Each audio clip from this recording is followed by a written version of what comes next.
Go to overcomecompulsivehoarding.co.uk/online therapy to get 20% off your first month of cognitive behavioural therapy, with weekly sessions online with a therapist, in addition to worksheets, a journal, meditation and yoga videos, and unlimited messaging. There's strong evidence that CBT can help people who hoard, and accessing therapy online can be affordable and accessible. Find out more and get your discount at overcomecompulsivehoarding.co.uk/online therapy. Here's a cool fact. A crocodile can't stick out its tongue. Another cool fact, you can get short-term health insurance for a month or just under a year in some states. United Healthcare short-term insurance plans are designed for people who are between jobs, coming off their parents' plan, or turning a side hustle into a full-time gig. Underwritten by Golden Rule Insurance Company, they offer flexible, budget-friendly coverage with access to a nationwide network of doctors and hospitals. Get more cool facts about United Healthcare short-term plans at uh1.com. A lot can happen in 3 years, like a chatbot may be your new best friend. But what won't change? Needing health insurance. United Healthcare Tri-Term Medical Plans, underwritten by Golden Rule Insurance Company, offer flexible, budget-friendly coverage that lasts nearly 3 years in some states. Learn more at uh1.com. Since 2013, Bombas has donated over 100 million socks, underwear, and T-shirts to those facing homelessness. If we counted those on air, this ad would last over 1,157 days. But if we counted the time it takes to make a donation possible, it would take just a few clicks. Because every time you make a purchase, Bombas donates an item to someone who needs it. Go to bombas.com/ACAST and use code ACAST for 20% off your first purchase. That's bombas.com/ACAST, code ACAST. Welcome to the Overcome Compulsive Hoarding with That Hoarder podcast. I am drowning in stuff and trying to find a way out. Listen as I explore the issues and delve deep as somebody profoundly affected by hoarding disorder. Find out more, including links to subscribe to the podcast and all my social media at overcomecompulsivehoarding.co.uk. Finally, I am not a doctor. I'm just a hoarder doing her best. So do seek professional support if and when you need it. So today I am going to take you through some questions you can ask yourself to assess how the year has been for you. Now, I was really in two minds about this because I think I was wary of asking myself the questions that I think it's worth asking. And so I had to really give it a lot of thought. Is this something that's a good idea, basically? I didn't want to review my own year and come out of it feeling deflated and like I'd failed. So what I've tried to do instead, and to avoid that risk, is set it up to really look in depth at both the good and the bad in a way that honours and acknowledges all sides of this really complex situation that we're all in. If you are like me and you're thinking, I don't know if I want to review my year because what if I come out of this feeling terrible? I mean, first of all, you are under no obligation to answer the questions that I'm going to suggest we answer. But also, I want you to know at this point that this isn't about creating a scenario for you to beat yourself up. That's not what this is. The reason I decided to go ahead with it, despite my initial doubts, was partly because I realised that my own anxieties about the process were about what if I just come out of it thinking everything's terrible. And hopefully the questions I've put together mean that this isn't a how did I fail series of questions. It's a really holistic look. But also the other reason I decided to go ahead was because if we want to make more progress, I think the best way of doing that is to look not just at what we achieved and what we didn't achieve, but what worked and what didn't work. Because then we can do more of what worked and less of what didn't work. In many ways, it's that simple. But if we don't take a little bit of time to assess those things, then we might keep doing the less effective stuff or the more trying stuff that doesn't actually get us anywhere. And we might be overlooking stuff that we find quite easy or that helps us to make more substantial progress. So doing this kind of end of year review is a good way to gain clarity on how we're doing, how we're getting on. It's a way to answer the question, am I even on the right path? Am I going in the right direction? And I'm going to start with a series of questions about what went well, because it's important to acknowledge that. And then I'm going to go to some questions about maybe what was more difficult or what we didn't manage. And then some more overall questions that look at 2022, or whenever you're listening to this, from a kind of bird's eye view. And all of it is with a view to making next year or next month or whatever timescale you're thinking of a bit more effective and a bit easier. And it can be hard for a lot of people to acknowledge what they do well. We might be quite quick to say what we are bad at. We might be quite quick to say what we did wrong. And we might find it quite difficult to say, I did this well, or I'm good at this. Some people are the other way around. They can praise themselves all day long, but can't admit faults. Neither of those are ideal. So if you're the kind of person who finds it hard to compliment yourself, then don't just gloss over these questions. Try and do it. Try and find at least one positive for each that you can quietly acknowledge. You don't have to go boasting about it to the world if you're not ready to do that. But just within yourself, can you quietly say, yeah, turns out I am quite good at that. So the first question, what have you done well this year? So for me, I think something I've done well this year is I've been able to do more work on the house when it wasn't a crisis. I've been able to work on areas that didn't have to be done because of some external circumstance, like the gas man coming, like needing to let a repair person in, anything like that. I've been able to work more spontaneously and not always towards a goal. So what have you done well this year? And what was in place to enable you to achieve those things? Now, the reason this is an important question is that if we can recognize the support and the structures that help us to achieve, then we can try and put more of those things in place. So that might be a really good to-do list. It might be having your best friend as a cheerleader. It might be listening to this podcast. It might be journaling. But if you can work out what helped you, then you know what to keep doing or keep accessing, and maybe to try and get more of that if you can. In de-hoarding terms, these are all about de-hoarding and mental health in general, but in de-hoarding terms specifically, what is your biggest achievement this year? And again, what helped you to achieve this? Again, it's those structures. It's what supported us. It might be a mindset. It might be an app on your phone. It might be a therapist. It might be giving yourself little words of encouragement. If we can identify what's helping, it is such a step forward.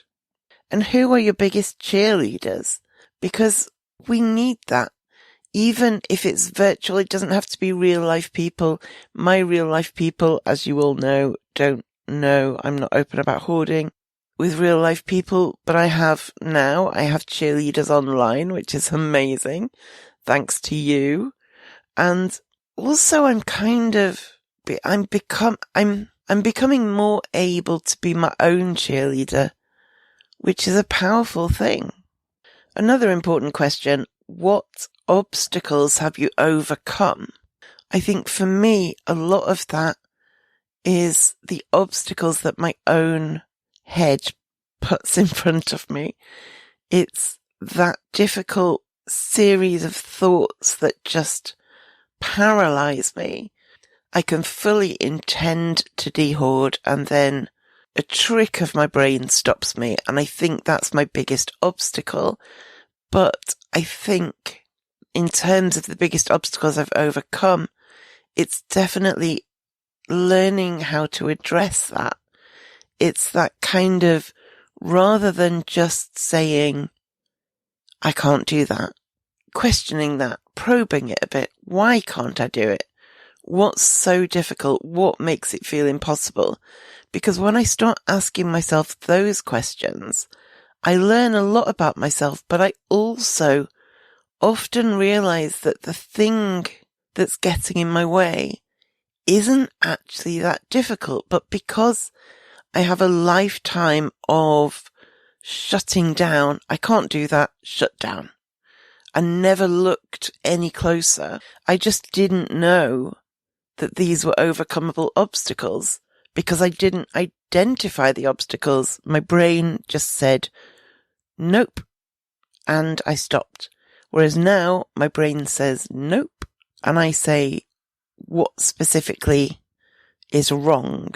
And when I know what specifically is wrong, whether that's feeling overwhelmed, whether it's feeling indecisive, whether it's not knowing whether a particular thing can be recycled, whether it's not knowing which charity shop to donate things to, once I know that that's the issue, it's usually quite easy to resolve.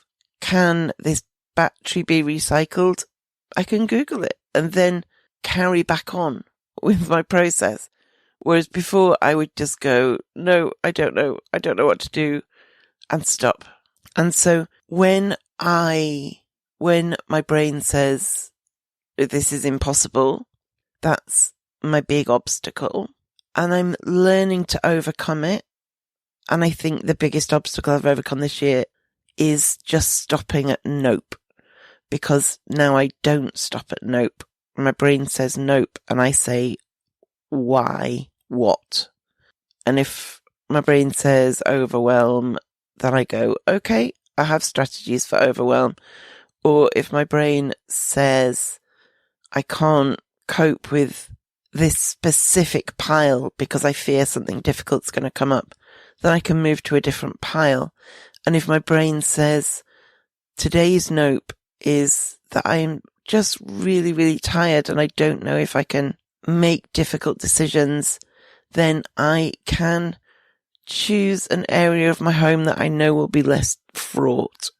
So I think that is the main obstacle I have overcome. In other obstacles for me are often around the practicality side of dehoarding. I often do not know how physically to go about organizing a particular space. I get caught up in the logistics, which I'm not brilliant at untangling. And that's an obstacle I wouldn't say I have overcome it because it's more of an ongoing difficulty, but I recognize that it's there and I am learning little bits of how to overcome it. For instance, through the dehoarding I've been doing, I realized that I have this pattern where if the logistics of a situation look difficult, what I previously tended to do was I thought I had to come up with a complete plan in my head of exactly how to do it. And only at that point could I take action. And so I would spend some time coming up with this complete plan in my head. And then once I felt I had the complete plan, I would start taking action. And then if anything didn't work perfectly, rather than saying, perhaps I can do it like this instead, I couldn't do that. What I would do was go back to the drawing board and start intellectually planning it all out again. And only when I felt I had nailed it intellectually would I start trying to do it physically again. And then again, of course, something wouldn't flow perfectly and I would go back to the drawing board. And what I am beginning to be able to do, so the obstacle I am learning to overcome, is I come up with something of a plan in my head. I still seem to have to start there.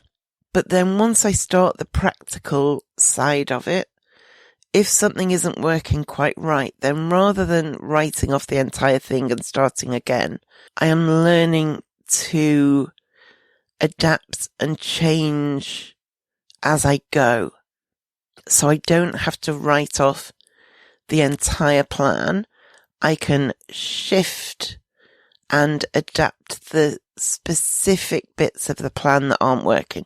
So to give, I know this is all a bit kind of cerebral, so to give an example, I might have a particular area of my home I want to work on, and I come up with a mental plan about how I'm going to go about it. So, okay, I will need a bag for things that belong in the bathroom, and I will need a bag for things that belong in the kitchen, and then a bag for donations and a bag to throw things away.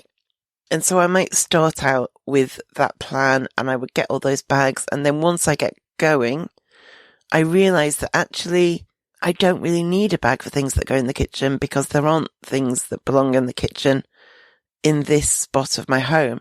However, there's more that belongs in the bathroom than I imagined.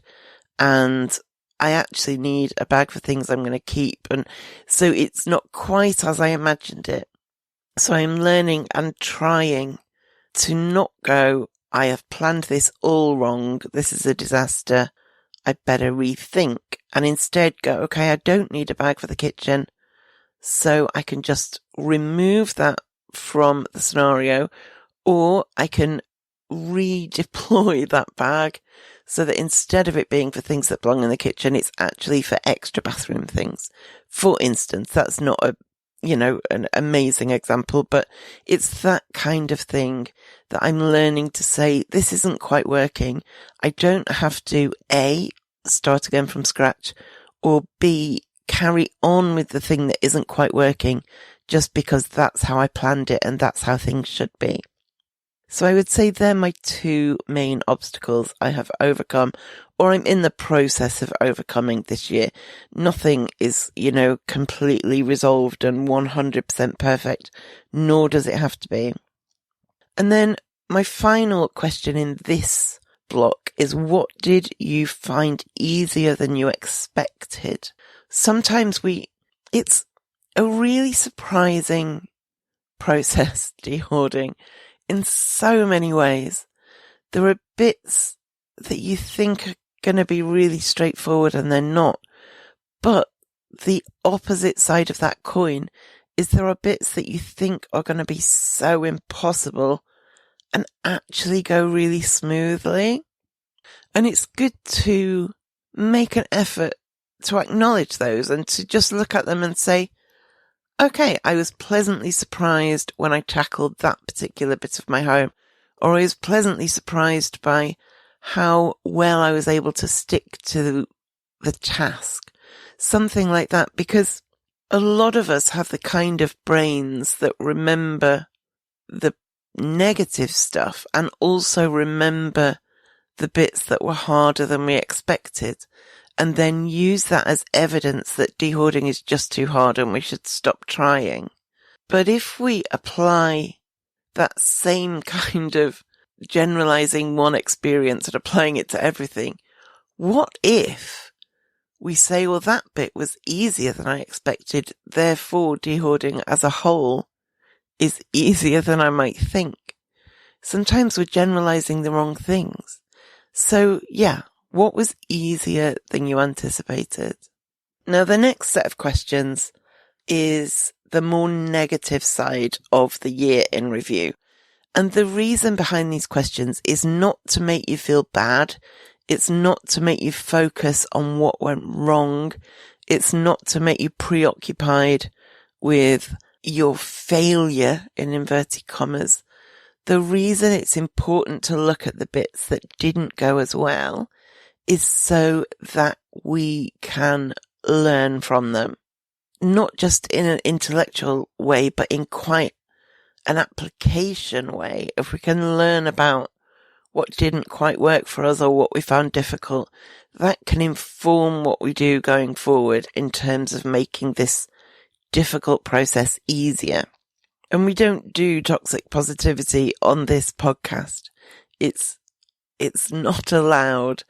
And so I also just don't subscribe to the idea that we do a year in review and only look at the amazing stuff. That's not how life works. It's certainly not how the process of de-hoarding works, because it's a tough process. If it was easy, we'd have done it years ago. If it was easy, you wouldn't be listening to this. I wouldn't be making it because we wouldn't have a problem. We need to acknowledge this stuff so that we can learn and so that we can honour the difficulty. This is hard. So the first question, what did you want to do but didn't?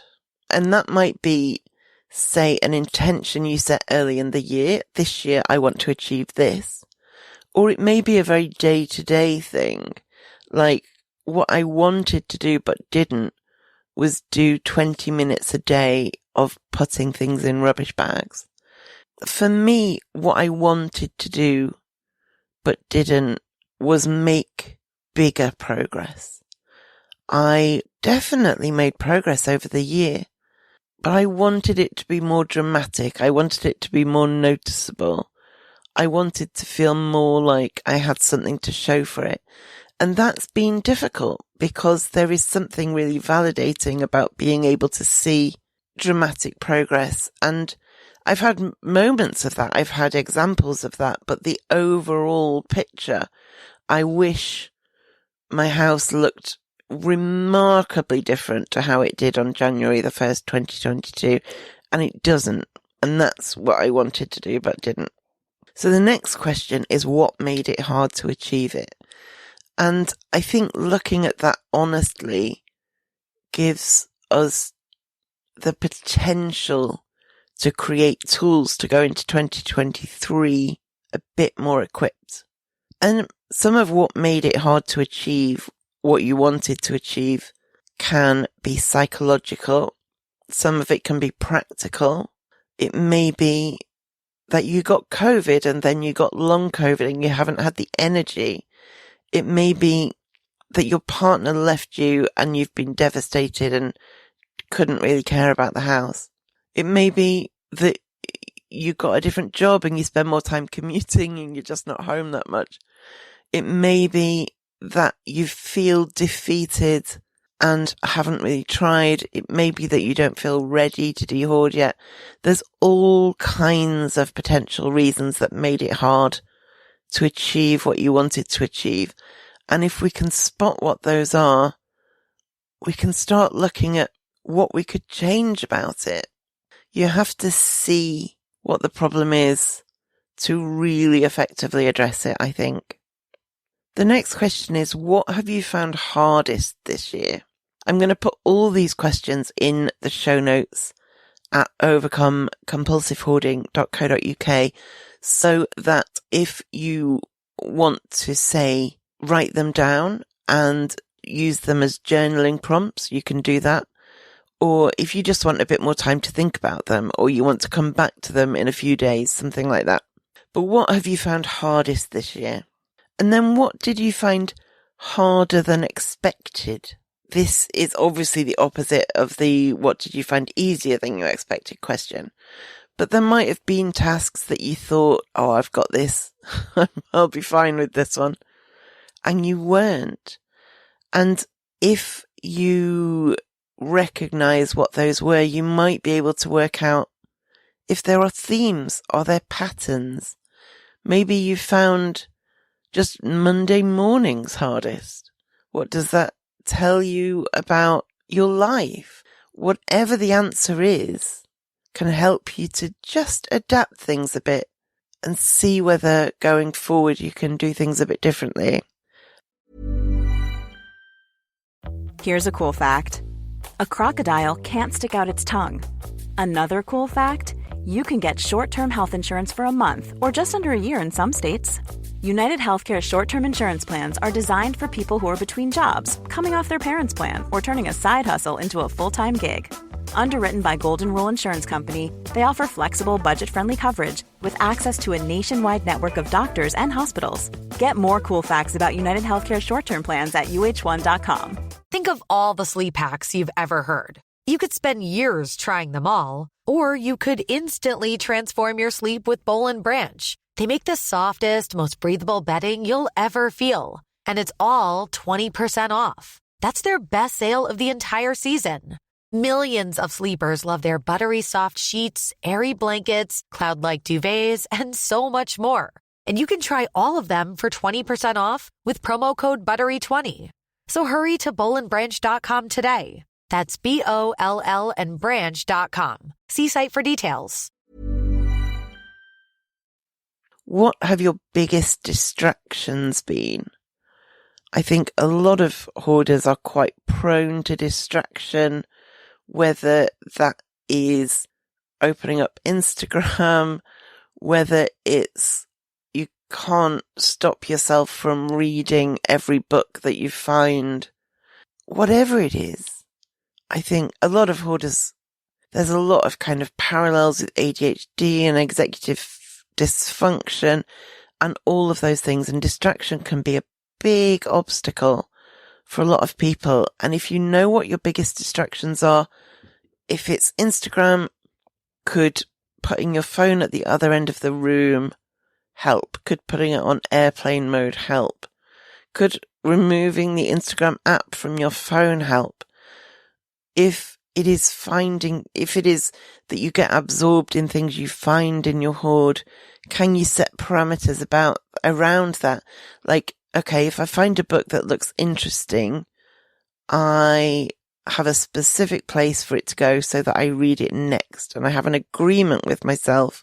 Okay, if you don't look at this now, I promise this is next on your list for reading. That kind of thing. Coming up with parameters that work for you, that don't feel oppressive, but that also don't get in your way when you're trying to dehoard. And so the final chunk of questions is more overarching ones. So the first one is, was there a theme in terms of what helped and what didn't? When you've been answering those questions, are there particular things that have come up again and again and again? What have you learnt about your own dehoarding process this year? I've learnt that I'm getting a little bit better at consistency, but that I still have a lot of mental blocks and a lot of thinking, a lot of thought processes that really get in my own way. I think that's what I've learnt most about my own dehoarding process this year. And then what have you learnt about yourself this year? Which of course encompasses dehoarding, but everything else as well. And how has what you have learnt changed you? As you get to know yourself better in the realm of dehoarding, what do you do differently now that you didn't do before? So for me, a lot of that is questioning my automatic thoughts. What I used to do was have an automatic negative thought and stop. And now what I do differently is I have an automatic negative thought and I say, is that really fair? Or what's really going on here? Something like that. The next question is, what have your priorities been? And related to that, what was most important to you this year? And were they the right priorities? Sometimes, like with my practicality example, sometimes we also need to reassess priorities. So like, whereas I will have a pragmatic plan for how to address a particular room, and then I'm learning that if that doesn't quite work, I can nudge it and change it as I go. I don't have to write everything off and start from scratch. Similarly, it may be that you set priorities and then as the year goes on, that changes. And rather than writing it off and going, well, they were terrible priorities. What was I thinking? Instead say, okay, that was my priority. It made sense at the time. But now, because of X circumstance or because of Y experience, my priorities have shifted, and that's fine. As long as it's not an excuse to stop trying because it's difficult, you can't say, my priority is no longer having a dehoarded home. That's not how this works. But if your priority was to make space for your partner and now you're no longer in a relationship, that doesn't mean abandoning the project. It means changing a priority. And the next question is, how is your mental health compared to the start of the year? So your mental health now versus your mental health in January. And I find this a difficult question to answer. I have a thing, apparently it's a phenomenon, where however I feel at any given moment is how I think I always feel. Somebody told me once that that's called mood congruent memory. But basically, if I feel miserable, I feel like all I ever feel is miserable. If I feel fine, I feel like all I ever feel is fine. If I feel anxious, I feel like all I ever feel is anxious.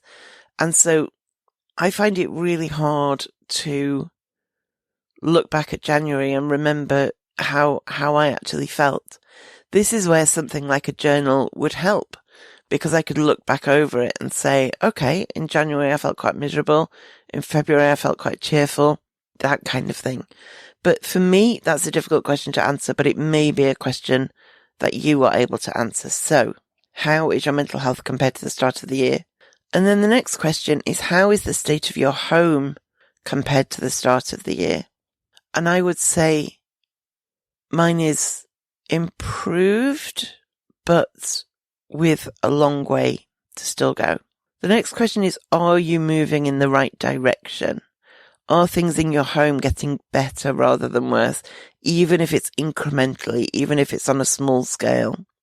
And I've tried to always have that as a priority for myself, that even if I'm not making amazing dehoarding progress, even if I'm not doing hours and hours and hours, I try to, at the very minimum, at the bare minimum, not make things worse. I try to always at least keep on top of things not getting worse. So are you moving in the right direction? The next question is, what surprised you this year? And then finally, a more general question that covers hoarding and everything else. What has changed in your life? If you are listening when this episode is released, that is what has changed in your life in 2022. If you're listening at some point later, just say the last 12 months. What has changed since this time last year? Are you more confident? Are you more depressed? Are you seeing a therapist? Have you opened up to a friend? Are you starting to believe that change is possible?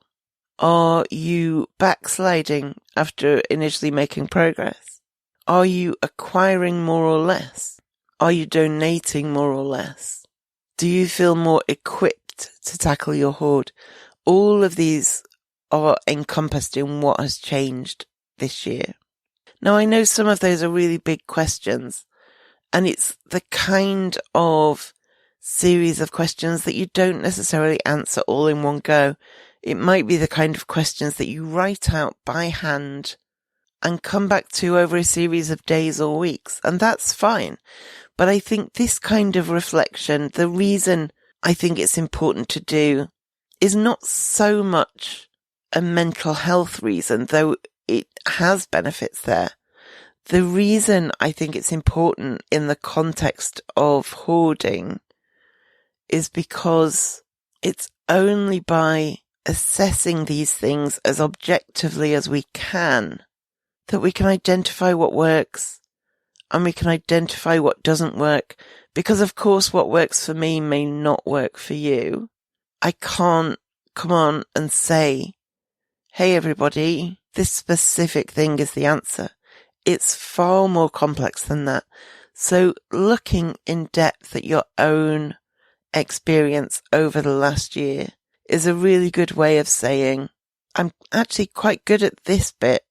I find this bit really, really hard.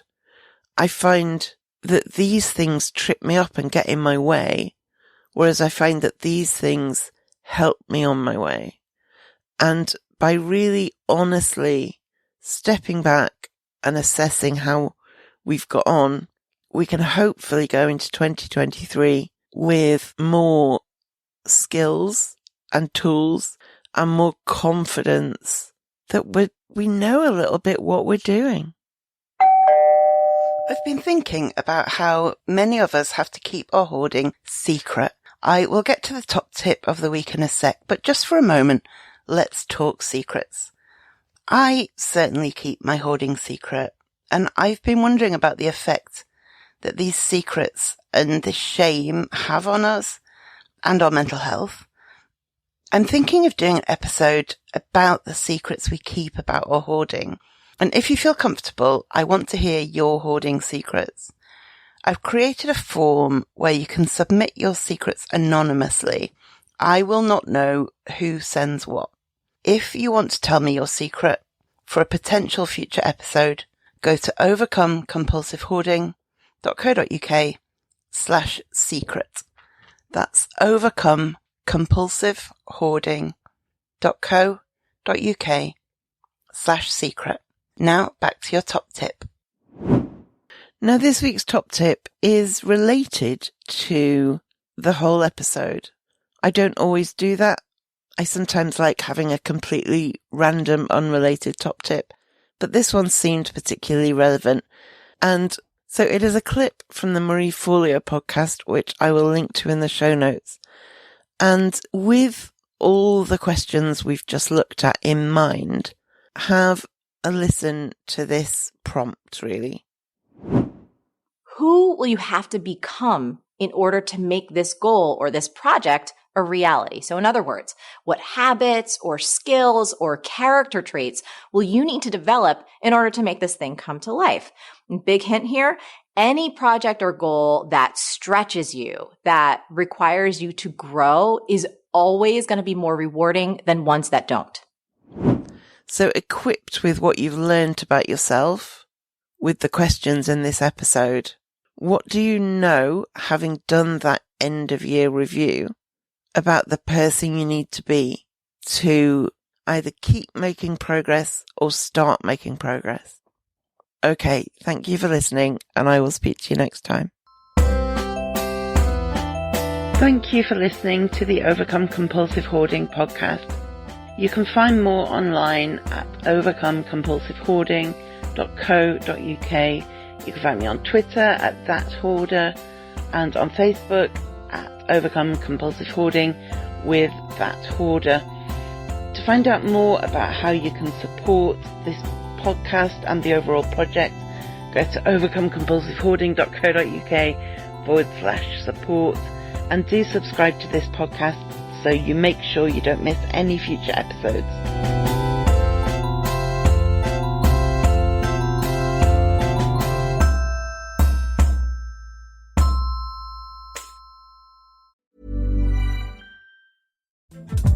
Hey everyone, Craig Robinson here. I want you to check out the Ways to Win podcast, brought to you by Ford and the new 2024 Ford F-150 truck. On Ways to Win, Coach Cal and I will discuss leadership lessons we've learned. We know all about the days spent perfecting your craft outside of the limelight and have knowledge to share about how strength, inspiration, encouragement, and adaptability are the key ingredients to drive toward your dreams. And those same ingredients can be found in the new 2024 Ford F-150 truck. So check out my podcast, Ways to Win, and also check out the new 2024 Ford F-150 truck. Learn more at Ford.com. Built Ford tough, built Ford proud.